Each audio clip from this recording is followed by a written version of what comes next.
This is the X-Zone Broadcast Network, broadcasting worldwide on broadcast affiliates and satellite program providers, including CNN Broadcast Network, Sirius Satellite Network, Star Media, Good News Radio Network, Angel Broadcast Network, Wiki Broadcast Network, and WPBN TV. For more information on the X-Zone Broadcast Network, visit us at www.xzbn.net.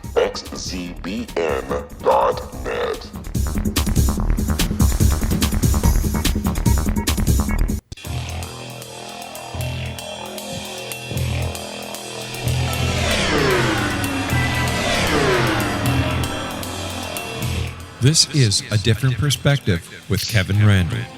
A retired U.S. Lieutenant Colonel, Kevin Randle has been studying UFOs for nearly 50 years. Kevin has investigated some of the most famous UFO cases in the world and has been consulted for dozens of documentaries about UFOs. Considered one of the leading experts into the Roswell UFO crash of 1947, Kevin has written more than 25 books about UFOs, including the recently published Roswell in the 21st Century. Now, here is the host of A Different Perspective, Kevin Randle.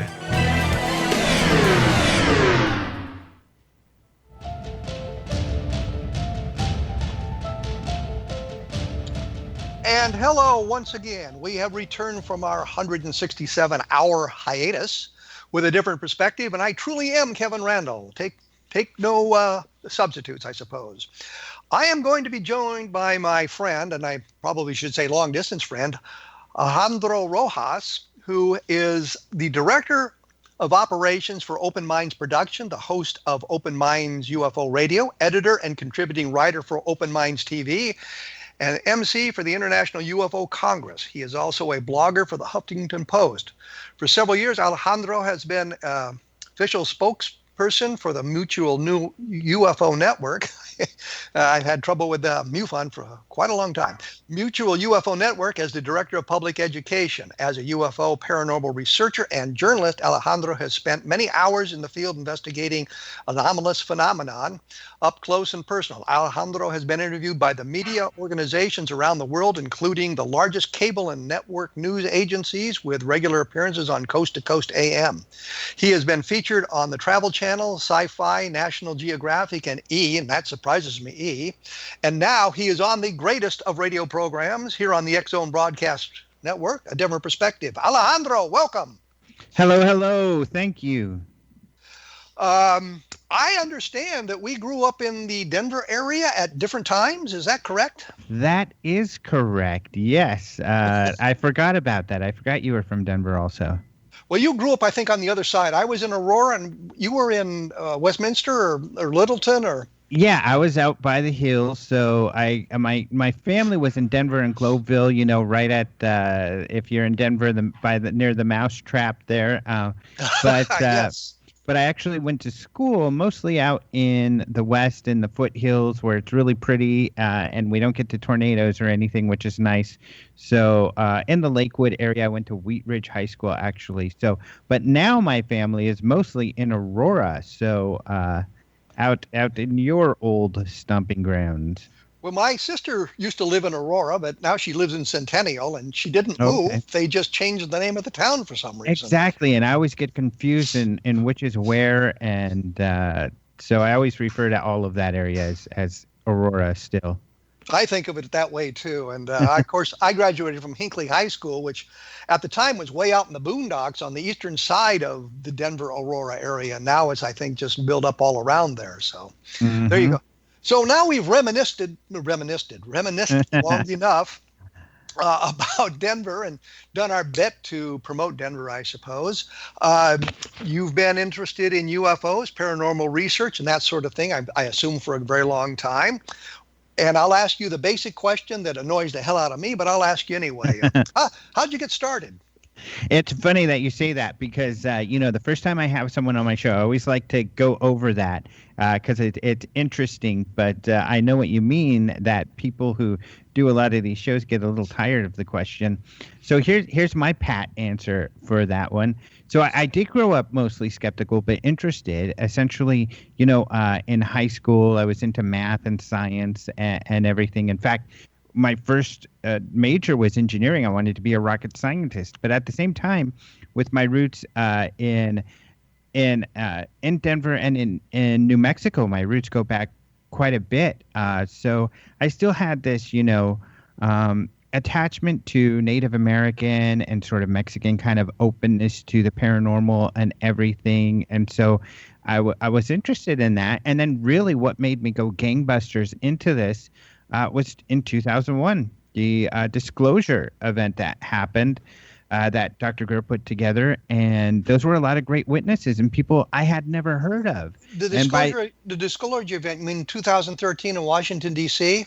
No, 2001 in Washington, D.C. Oh, a different disclosure event. Okay. Yeah, the first one. Wanted to get that focused there. Okay. Yeah, the first one back in 2001, and now everybody tries to repeat it year after year, which is kind of funny because unfortunately, the first one didn't have much of an effect. By that time, I was a journalism student, and I was watching it, and I had spoken to others about what they had thought about it, and people said, if there's some big news, we'd cover it. And I was surprised that this event was not covered because there were some important people there, high-profile people that you don't see in the documentaries and stuff like that. So, well, let me interrupt. Let me interrupt you here because I'm getting right up against my break time here. Okay. I'm joined by Alejandro Rojas, who is a UFO expert, a world traveler, and that sort of thing. We will be back learning more about UFOs and what he's done right after these messages. So stick around.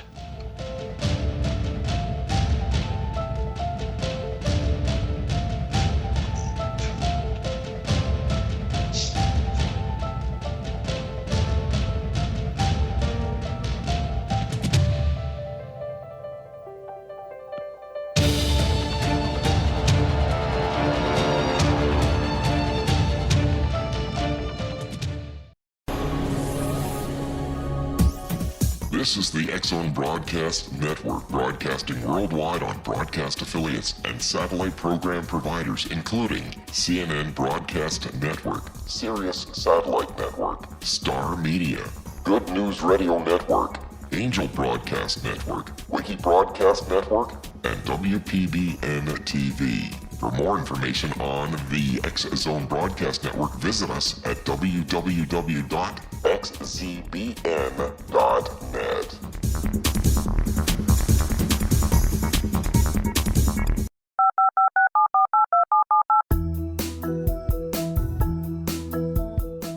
Did you know that when you're on the road with limited data or Wi-Fi, you can still listen to the X-Zone Radio Show with Rob McConnell, The Science of Magic with Gwilda Wiyaka, X-1, Dimension X, Space Patrol, and every minute of the X-Zone Broadcast Network by calling 213-401-0080, courtesy of Audio Now.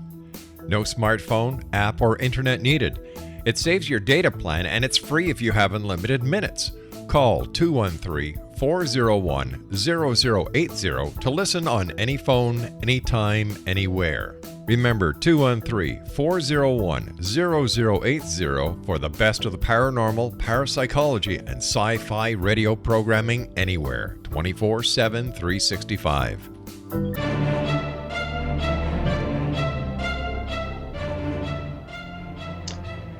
And we are back. I am joined by Alejandro Rojas of Open Minds Productions in television and radio and all kinds of things like that. And for those of you who are interested, the X-Zone Broadcast Network, xzbn.net, you can get a list of other programs on the network for all kinds of areas of the paranormal. Take a look at the hosts and what they talk about. You might find something you find interesting. I'm sure you'll find something that's interesting. When we went away, Alejandro was talking to us about how he got started in the paranormal research, the UFO research, and he had been at a disclosure program or project in 2000 or around that time, and he was just getting wound up when I cut him off. So Alejandro, the floor is now yours. Take it away.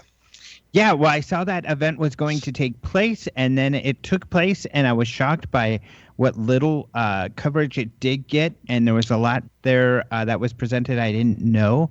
So it was kind of funny. It had a huge effect on me. I just, for the next at least year, and I'm a pretty social person, I just like boarded myself up in my house. I mean, I was in school at the time, so of course I was living life. But if I wasn't in work or school, I was reading. And I read just tons of books and everything to figure out what I could. And that's where it all started. Then I joined MUFON out in Colorado at the time. You know, we were talking about Lakewood. Actually, it's nearby in Littleton that they were headquartered. So, and this was the international headquarters. So I was lucky. The Denver group was a great group. And then I got to be involved with the international group and eventually began to have more and more roles with that organization. And that's really how it all started. And during this whole time, I also did have an interest in other aspects of the paranormal. So I got involved with writing and conferences and investigations and stuff like that. So that's how it all began for me. But your interest was mostly UFOs or UFOs and paranormal or it was a combination? It was a combination. However, I've really, the UFO aspect has just really kind of taken hold and taken most of my time in all of this arena. In fact, I've written quite a few of different paranormal, phenomena for the Huffington Post, but mostly I just don't have time, as you know, or as you probably deal with. It's just this, it's enough just to deal with this one topic. Meaning UFOs. Exactly.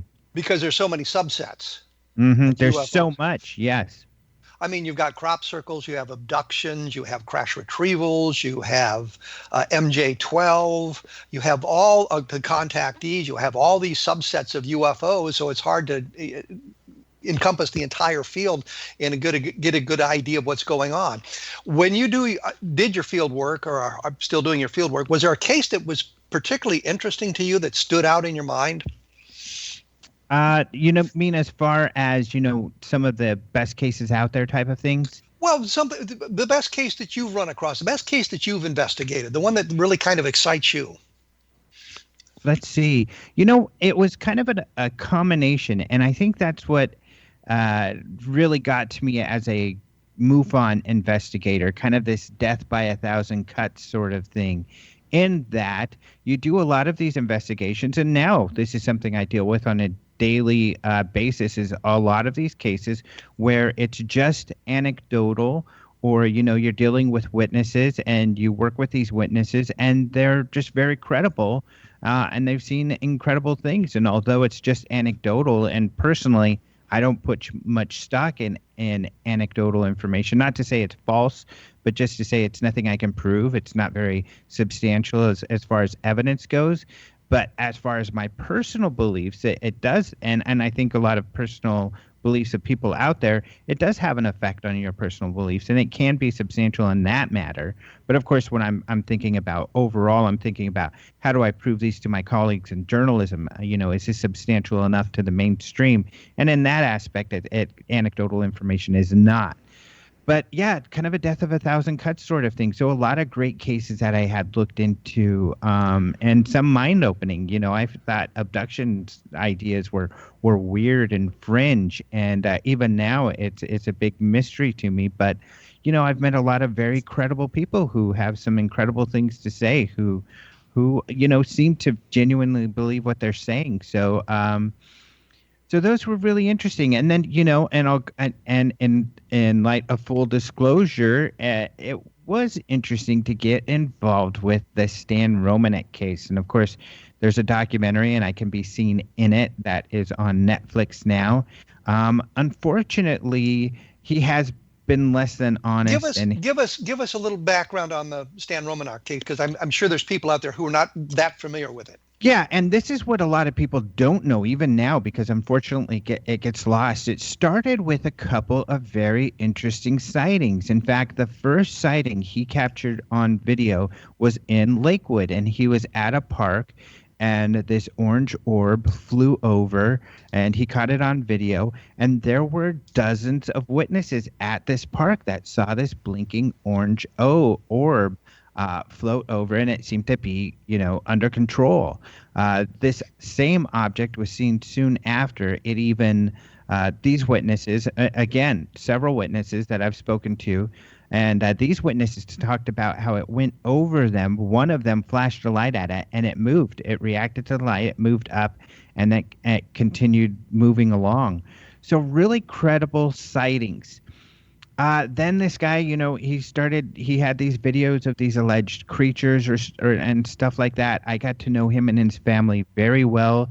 His family, especially. Let me interrupt you here. You say he's got videos of creatures. You mean alien beings? Yeah. Essentially, a couple videos he's allegedly captured of these beings. And so I got to know his family very well. What were the beings doing? You got a video. You can see the alien beings. How do they look? What were they doing? Well, in these videos, I want to get to that, but so I'm trying to. What I'm getting at is my kind of story of how I approached all of this. Okay. And how I got to know the family and the people around and these other witnesses with these videos. And I think that's important because MUFON did investigate this first sighting. They did talk to several witnesses. They took the video to experts. There was a lot that happened there that in the background. But what I'm saying here and what was interesting about this is the credibility level was very high. I knew and became friends with a lot of the family members during this time. So that's when I came into it. Then eventually, when they felt essentially that they weren't sharing much information, and at one point they asked me if I would help them when situations occurred, and become essentially the only investigator on this case that was getting a lot of attention. So at that time, then, yes, I did get to see these videos, some of which were very dubious, some of which looked more credible, which I can't explain to this day. Now, the ones that you want to know about are the alien ones. And he had a couple videos. In one of these videos, an alien appears to be looking into a window, and this window is about 8 feet high or something like that. And it was a weird video. I didn't know what to make of that one. Let me interrupt. You say by 8 feet high. Is the window 8 feet or is it 8 feet off the ground? The window ledge is 8 feet high off the ground. Yes. Okay, that's what I wanted to know. Yeah. So it was like a tri-level, and so this is a window. I think a bedroom window is what it was. In the other video, it looks like this thing is kind of looking in the screen door window. And he captures a little bit of that. And these look typical, the big head, the big eyes. Those were not as convincing, those videos. But a couple other videos he had were of these orbs, and I'm not even sure if they're online, but 3 different videos of balls of light, and they do not move along the contours of the walls and structures in the background like a laser would. They seem to be like luminous balls that are just moving along on their own. These I find very mysterious. Those are the best orb videos I've seen. I've seen maybe a few others that are convincing or interesting. Most orb videos or pictures, I think, are not very interesting. They're typically dust or reflecting light. But so it was this mixture. And then being with him, I did have a couple sightings when I was in his company. Now, I don't know that he has anything to do with those personally, because, we were all sky watching a couple times, and they were not anything, mind-blowing or that extraordinary, but something that I can't explain. So, for instance, here's an example. We're at his house, and we're sky watching, and I see what we see practically every night, what looks like a satellite, one point of light moving steadily across the sky. But this time, this point of light turned around. It did this J-hook, turned around, and faded out. So that was extremely strange. That's one of the few UFO sightings that I've had that I can't explain. So that's kind of, So you're saying that when you're in the company of Romanak, correct, you have seen UFOs and that sort of thing. Correct. And these are not structured craft or anything. They're more balls of light. What I've seen, yes. You haven't seen any aliens. No. And you are suggesting that the alien videos are not very credible? I would say that overall that that's true. Although they were more credible at the time, they're less credible now. And here's why I say that. They were more credible at the time because there was other aspects of the case that were interesting, and I had no evidence of any hoaxing or lying going on at the time. They're less credible now because I do have that. Stan has lied and hoaxed things. Even on my radio show, he tried to hoax this thing where someone called in and told him to shut up. And I believe that to be a hoax. I believe he's lied to me, and I believe he's tried to hoax a lot of stuff. So unfortunately, that's severely damaged the credibility of the entire case. And I would say of this documentary that's on Netflix, the guys who created it are great guys. I like them, but I don't feel, especially as someone who tries to adhere to journalistic standards, that they did that. They didn't tell the full story. They just told the story they wanted to tell, and they cherry picked. And that's unfortunate because I think, as a documentarian or someone telling, giving people information about a case, for better, you've got to have some integrity there, and you've got to, even if it's hurtful to people that you like, well, and this best because you could give a damn about how it affects people. You want the truth out there, which is something I really respect. I respect your approach on that. Let me interrupt you here because I'm getting up against the break, believe it or not. Mm-hmm. And I think one of the things that's hurt Romanek's credibility, of course, is the criminal charges. And we'll kind of talk about that in a moment because I think that's an important part of the case as well. Mm-hmm. For those of you who are interested, you can find the website, openmindstv.com. Take a look at some of the things that... Openminds.tv. No .com, just .tv. Actually. Okay, .tv. I thought I actually copied it directly off the Google search engine, openminds.tv. We will be back right after this. And of course, there'll always be more information at www.kevinrandle.blogspot.com. And as I say, we'll be right back. So please stick around.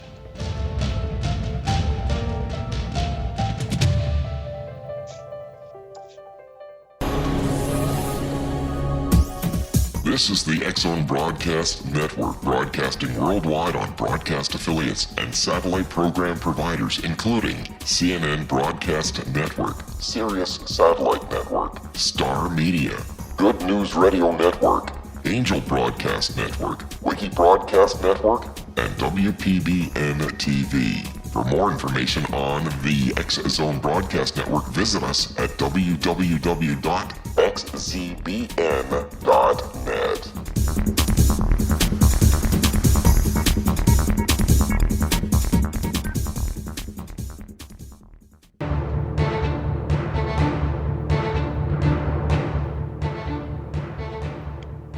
And we are back with Alejandro Rojas. I stumble over names all the time. I don't understand it. I know these people. I know how to pronounce their names, and I just can't do it on the radio.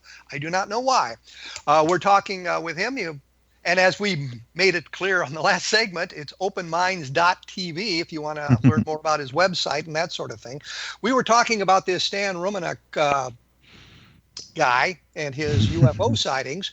And I think one of the important points we need to point out, and it probably leads directly to credibility, which is the criminal charges. Was that one of the reasons that you kind of backed off from the case? No, actually. It was the lies and everything that made me back off. Because really, someone can be a criminal and still be experiencing paranormal phenomena. So that him being dishonest about what may or may not have happened is one thing, but prior to that, he had already been dishonest. So I already had major concerns, and especially in that, I felt he had tried to hoax a couple things that I had been, I caught him in. So well, let me be clear on this though.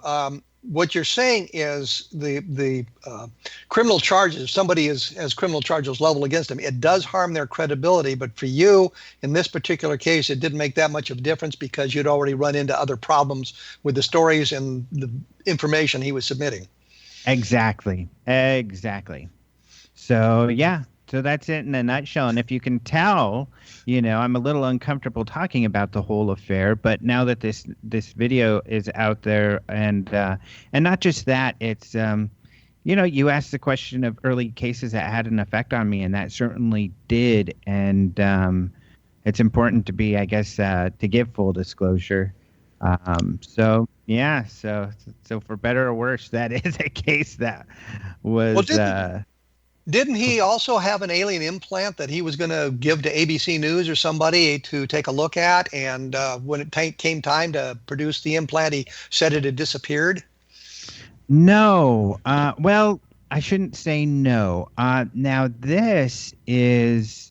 I don't remember ABC News having anything to do with that. However, yes, he did claim to have an implant. It was something he gave to Nancy Talbot to research. She did have friends who did look at it, and they felt they did find some things mysterious about it. And she was going to look into getting some more analysis done. Stan had asked for it back, and she went to go get it, and it was gone. And she says to this day she can't explain it. That's never happened to her before. And I do personally feel, to me, Nancy Talbot's a very credible person. So I do not believe she would lie. I've known her for many years now. And so I can't explain that. But that wasn't so much his fault in that case. But yeah. Well, that kind of takes us off in a bizarre direction, I suppose. It does. What didn't he have to admit that he'd faked some of the moving objects that appeared in the background on some early interviews and things like that? He did. There was one interview in particular where I guess he was not aware of the frame of the video, and so you can see his hand, throwing up a couple objects while he's being interviewed, and then pretending like these objects came out of nowhere and hit him in the head. And so that really especially destroyed his credibility out there. Rightfully so. That was absolutely ridiculous. So, yeah, then, at the time, and even to this day, I'm mostly pretty quiet about things. I don't like to talk disparaging about people or anything, but I do try to, be honest when asked questions. And so at that time, for me, it was kind of like other people got to kind of see why I have distanced myself or been more quiet about the whole thing. But doesn't a case like this, where there's obviously hoaxing going on, doesn't that harm legitimate research in the whole kind of UFO field? Because that's what people always remember? Well, true, but there's nothing you can do about that.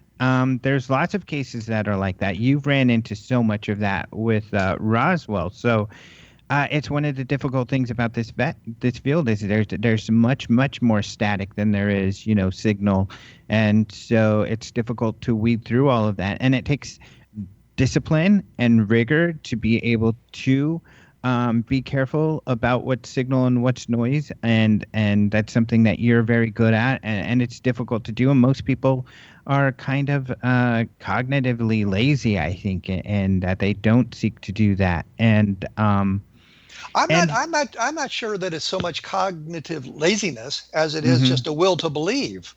And so they search out the information, they cherry pick the information that kind of supports their belief structure, as opposed to looking at the disconfirming information or something that would disprove a case. So I think that there's some of both, but I think you're right. I agree with you, actually, that it is the majority of this want to believe. But when it comes to researchers, I guess that's what I was thinking of when I said that. I think there are some researchers who do truly seek to find, what is truth out there, but then they do get a little bit lazy. And I think of some Roswell investigators when I think of that, or I think of people who have looked into the MJ12 files who fall into that category. Well, let me stop you there and ask you a straightforward question. MJ12, authentic or hoax? Hoax. And that's what baffles me with people who have looked into it. There's no doubt it's a hoax. It's an admitted hoax by the person who came up with the word MJ12, or at least was the first to release that alleged project. So, yeah, hoax. Even the first documents that some say, well, these are real, and all the subsequent documents are fake. The whole thing is a hoax. Especially the first documents. And the problem is that the very first documents are not what people perceive to be the very first documents. People talk about, the first documents are like the SOP or this the Eisenhower memo. Those were not the first documents. People who know better call those the first documents when they actually know the first documents were the ones that Richard Doty had released while he was working for the Air Force Office of Special Investigation. And this would be the Aquarius telex, exactly, which deals with a UFO sighting that somebody had taken the whole document and retyped it on a form similar, or pasted on the headings, and inserted a line about MJ12 being in it, so it's sort of a confirmation of MJ12. Mm-hmm. And I think when you say it's an admitted hoax, Bill Moore admitted that he retyped the document. Right, so we don't have the original.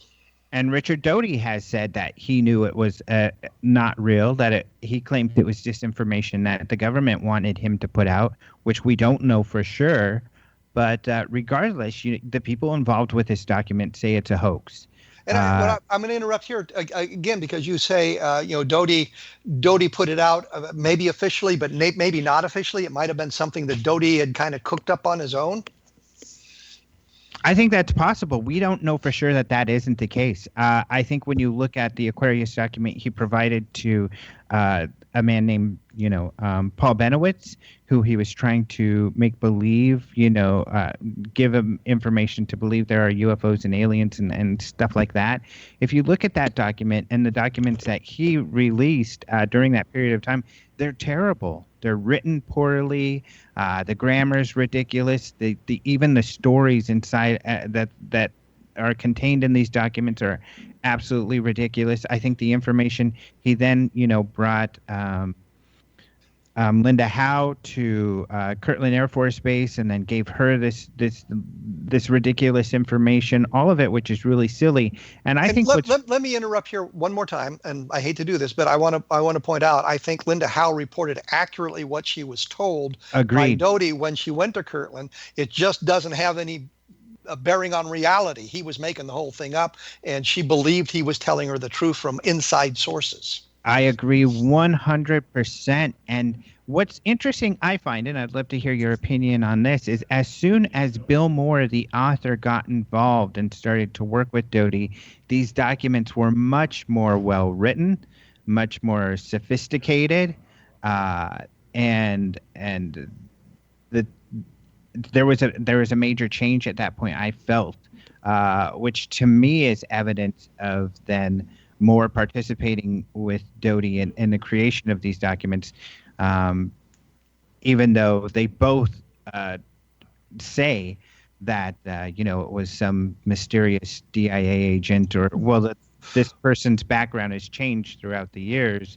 Well, let me just say that Moore had been saying for a number of years, and he told it to Stan Friedman, he told it to Brad Sparks, he may have told it to other people, that he had run up against a brick wall in his Roswell investigation. He was thinking about creating some kind of a document to show to people in the hopes that it would get them to open up and tell him the stuff that they weren't telling him. And all of a sudden, he and his pal Jamie Chandra end up with the Eisenhower briefing document and the Truman letter. Yeah, and this is a great example, though, of what you were talking about. Doesn't that hurt ufology? Of course it does, and so does the MJ12 documents. I mean, a lot of people don't understand, and that's why I have such a passion and have looked into this so thoroughly, is that a lot of the mythologies that the UFO community believe in today are based on these documents. And when you follow that thread, you find they come from dubious beginnings, and that's a problem. It's static, and it's not signals. So I agree with you. How much time and effort and money is spent researching the MJ12 documents, which are never going to lead anywhere? Exactly. So much. I mean, even when I expressed, and I know you've gotten into this, but even when I expressed disappointment with the Move On board, because of course I worked with them so closely for many years, in the nature of this symposium coming up this weekend, the response, one of the main response came from Bob Woods, and his response, because he's very much he spent a lot of his own money in looking into these documents, and his response was, well, we know from these documents that this is true and that is true, and it's like, no, we don't. These are not credible documents. So yeah, unfortunately, a lot of what's done even today by the largest UFO investigation organization is motivated or influenced by these documents that just aren't credible. Well, I was always I found what I thought was the fatal flaw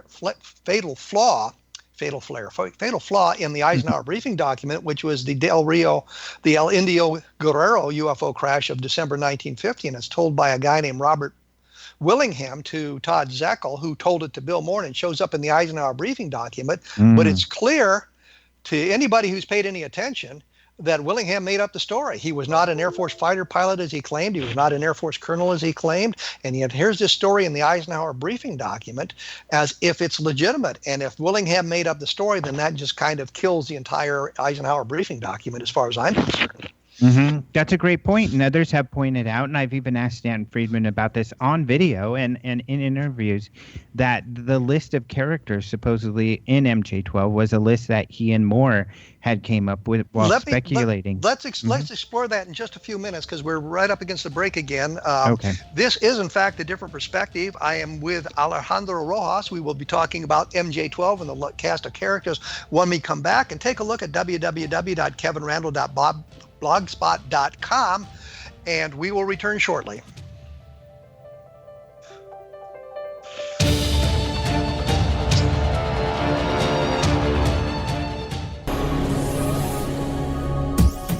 This is the X-Zone Broadcast Network, broadcasting worldwide on broadcast affiliates and satellite program providers, including CNN Broadcast Network, Sirius Satellite Network, Star Media, Good News Radio Network, Angel Broadcast Network, Wiki Broadcast Network, and WPBN TV. For more information on the X-Zone Broadcast Network, visit us at www.xzbn.net.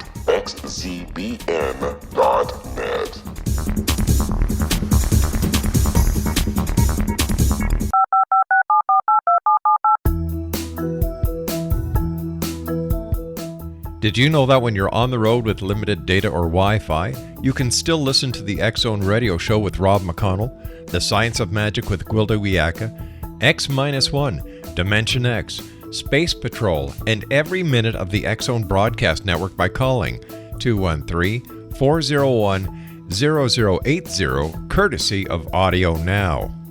No smartphone, app, or internet needed. It saves your data plan, and it's free if you have unlimited minutes. Call 213-401-0080 to listen on any phone, anytime, anywhere. Remember, 213-401-0080 for the best of the paranormal, parapsychology, and sci-fi radio programming anywhere, 24/7, 365.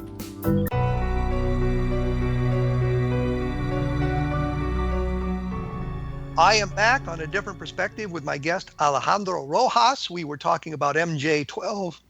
And when I was forced to take a break, Alejandro was just to talk about the list of people who are the members of MJ12 and how that came about, and that you'd asked Stan Friedman about it. So the floor is now yours on that.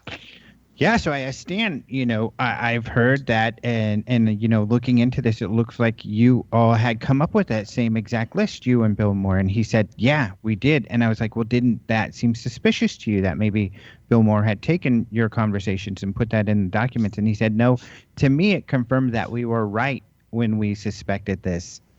And it was, he said, and plus there was one name on there that we had not discussed that I was surprised to see, which was Menzel, who was a skeptic and an astronomer who was very anti-UFO. And he felt that in researching Menzel's background and finding he had connections with intelligence, that confirmed that he would be a member of MJ-12. But to me, that's not a confirmation whatsoever.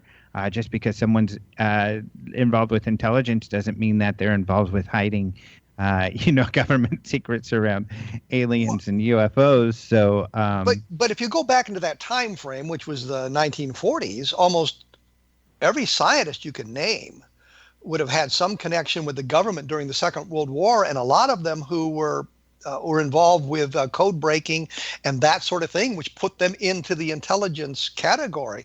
Dr. Buskirk, who was brought into the St. Augustine crash by Gerald Anderson, when you looked at his background, you discovered he'd been an officer I believe he had intelligence connections during the Second World War, and Stan Friedman used that to discredit him, saying that he had was I guess obeying his intelligence masters when he denied that Anderson had been out there on the scene of a crashed UFO. So I think that really doesn't disqualify anybody or suggest there is some kind of liar about what was going on. So, which is funny because his primary witness, his number one, the first witness that got him involved with Roswell, worked for intelligence. So, yes, Jesse Marcel. Jesse Marcel Sr., the first guy to look at the crash material. Having been a staff intelligence officer in the Air Force, not that long after Jesse Marcel, and I hate to date myself that way, but it was only like 20 years later I was a staff officer in the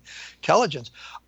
I always thought the role of the staff intelligence officers in that environment, meaning he was working with a bomber wing, I was working with a airlift wing, the role of the intelligence officer was really that of a journalist, which was gathering information about places we would be going, things that we might see, problems we might have, and alerting the flight crews to that. It wasn't like we were out there spying on anybody or any of that sort of thing. It was that sort of benign thing going on. So, but that's a good point, that the guy that got him dragged into Roswell was an intelligence officer. And right. Cabot being the CIA guy, the CIC guy, counterintelligence corps guy, had a rule more like you think of when you think of intelligence. So, that's kind of an interesting point. Yeah. So I'm certainly not big on the MJ-12 documents, and I've gotten in conversations, as you have. In fact, one of the first time I met you was at a MUFON symposium, and it was in Denver, which is one of the ones I was helping put on, and I was helping out at the tables, and I was sitting in between you and Stanton, and listening to some of your banter back and forth, and it was funny because you can be kind of a goofball.